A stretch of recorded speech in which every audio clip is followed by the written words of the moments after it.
Welcome students. Now we will move towards the next chapter of this molecular spectroscopy, that is Raman spectroscopy. I hope you know that why this is called as Raman spectroscopy. So in order to honor the contribution of Sir C.V. Raman, this is called as Raman spectroscopy.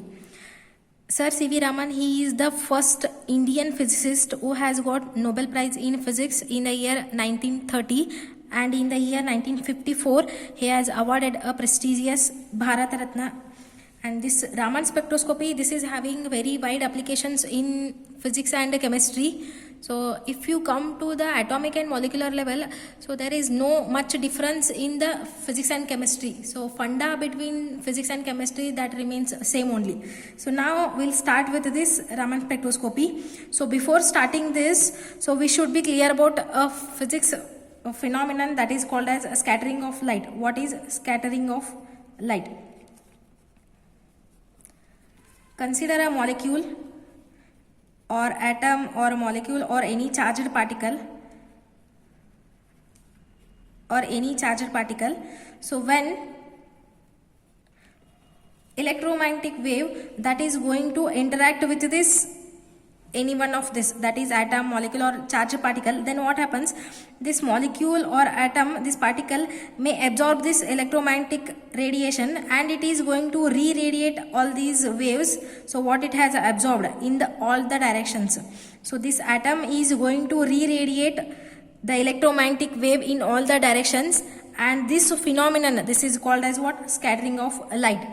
So when electromagnetic wave that is going to interact with atom, molecule or any charged particle, then it is going to re-radiate this electromagnetic wave in all the direction, and this phenomenon, that is what we call as scattering of light. So why I am telling this means, this Raman spectroscopy, this is related with the scattering of light. That's why I am telling what is scattering of light.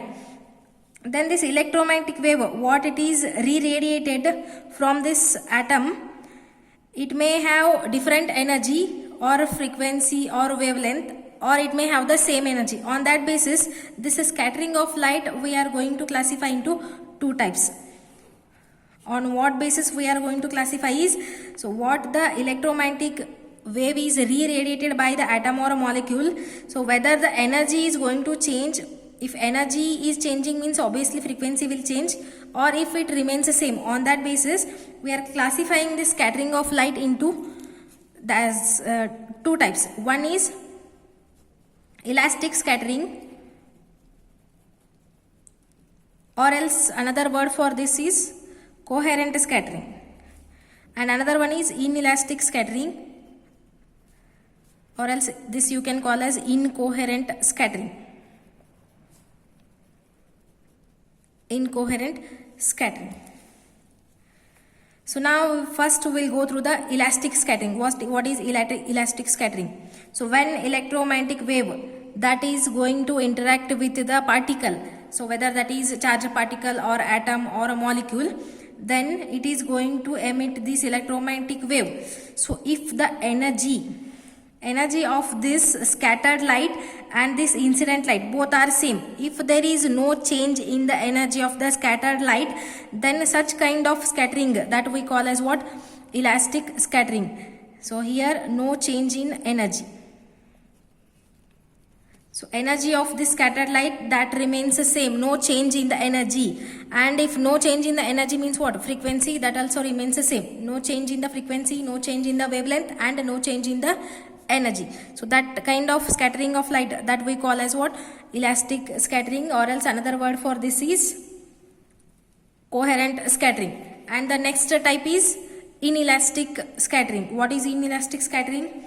So now if a particle is going to interact with the electromagnetic wave, then it is going to re-radiate the electromagnetic wave in all directions. If there is a change in the energy of this re-radiated electromagnetic wave, so if there is change in the energy, if there is change in the frequency, or if there is change in the wavelength, then such kind of scattering that is called as inelastic scattering. There is a change in the energy, or else another word for this is incoherent scattering. So based on this energy, we have classified scattering of light into this two types. One is elastic, another one is inelastic scattering. These are the two types. Again, so this elastic scattering, inelastic scattering, again we are going to classify into three types. So this again we are going to classify into three types. So one is, first one, Rayleigh scattering. First one is Rayleigh scattering, and the second one, that is Compton scattering. Second one is Compton scattering, and next third one is Raman scattering. Raman scattering. So now we'll go through this one by one. So what is Rayleigh scattering? Consider a molecule, and if this molecule is going to interact with this electromagnetic wave. So electromagnetic wave, let us consider energy of this electromagnetic wave we have considered as h nu, and nu is the frequency of this electromagnetic wave. So this molecule will absorb this, and again it will re-radiate this electromagnetic wave. If the energy of this is going to remain same, here this is the incident wave energy and this is what a scattered wave energy. This is h nu. If both are same, if there is no change in the energy, then such kind of scattering that we call as what? Rayleigh scattering. This is nothing but what? Elastic scattering only. So here if there is no change in the energy of the scattered electromagnetic wave, then such kind of scattering that we call as what? Rayleigh scattering. And here the electromagnetic wave that is going to interact with the molecule. Remember, this is molecule, not the charged particle. So now come to the Compton scattering. So again here you consider not a molecule, here you consider a charged particle. So whether that is electron, positron, proton, whatever may be the charged particle, if electromagnetic wave is going to interact with any of the charged particle, then what happens? This is going to scatter. The electromagnetic wave will be scattered by this charged particle. Then energy of this scattered light, that will be different. If you consider nu is the frequency of this incident, then this scattered wave, this will be having different frequency, that is nu dash will be the frequency of this scattered light.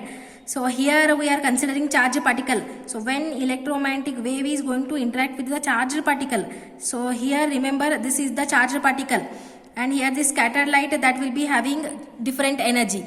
So if the molecule is going to absorb, then what happens? Frequency energy will be less.